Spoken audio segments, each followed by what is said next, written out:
Hello, everybody. My name is Helmut Schiesel, and I offer you a computational uh, project for 3EC for the Casimir students. The idea is you're stuck at home, you might want to do something useful, and I hope that this is a useful possibility to brush up your computational skills and at the same time have a really interesting physics project to work on. Um, I should say that this is very similar to the project that is given in the uh, Leiden course Computational Physics and also the Delft course Computational Physics. So if you have taken those courses already, this project is not for you because you have done something like that already. But if you haven't taken this course, this is a good opportunity to do something interesting. Um, the idea is that I give you a very precise script in which you step by step build up a molecular dynamics simulation of argon. And then in the end, you write a short report with the results, and you give me also your code, and I check whether you pass the project or not. And I can give you some help on the way.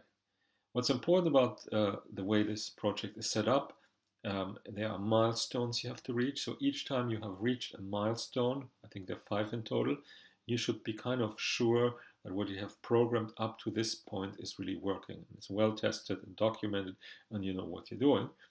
Once you have, figured out that this is probably okay what you have here, then you go to the next step. Don't try to do the whole thing in one go, because then in the end you can't figure out what went wrong. So do go milestone by milestone through this project. Now, what is it about? It is a molecular dynamics simulation, so it's essentially integrating the equations of motions.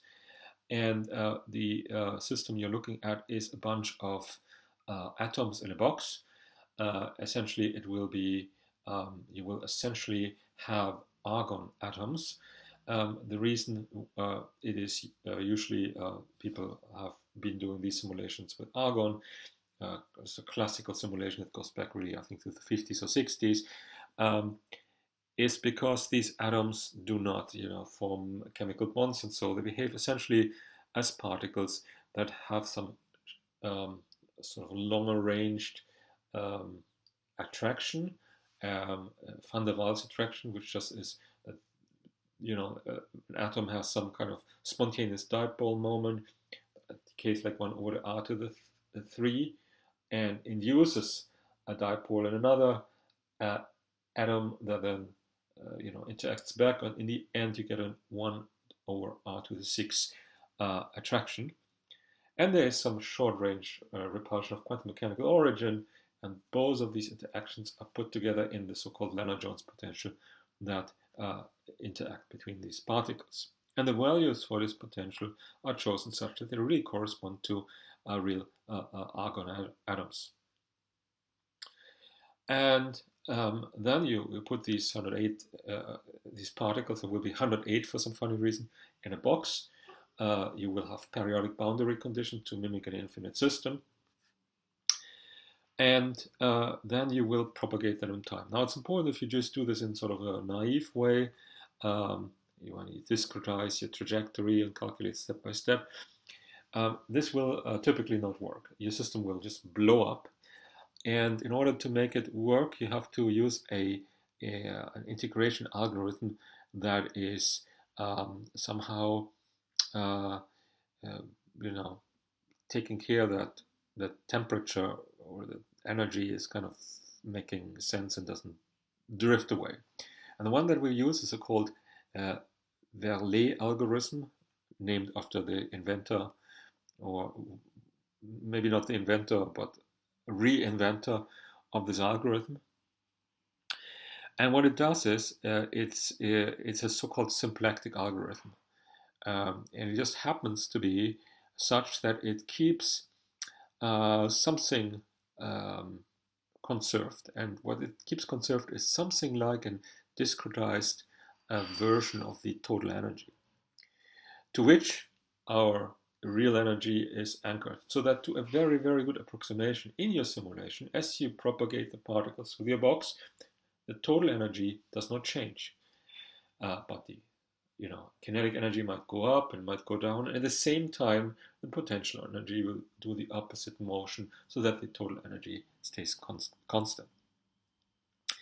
And it will make a simulation of the system for at least 3 different conditions, namely for 3 different densities and temperatures. The density you just did set by controlling the size of the box accordingly, and the temperature you set by playing with the kinetic energy. And depending which set of parameters, which set of densities and temperatures you choose, you will observe that your system will either form a gas, a liquid, or a solid. And you can beautifully see this by just making a plot of the trajectories, or by looking at the pair correlation function. And in addition, you will also calculate the pressure of the system. And so this is the assignment that I give to you. And you can take as long as you want, but in the normal course, this project takes 6 weeks. But I believe if you're a bit familiar with simulations, you can do this also much faster. But well, it depends really on your programming skills. And I myself found it a lot of fun when suddenly you have a liquid or solid or a gas in your simulation box. So I think it's very useful to do this to get a bit of a feeling of different phases of matter. Okay, so that's what I can offer you, and if you want to do this, please go ahead, send me an email so that I know that you're doing it, and I wish you a lot of fun with the project. Bye bye.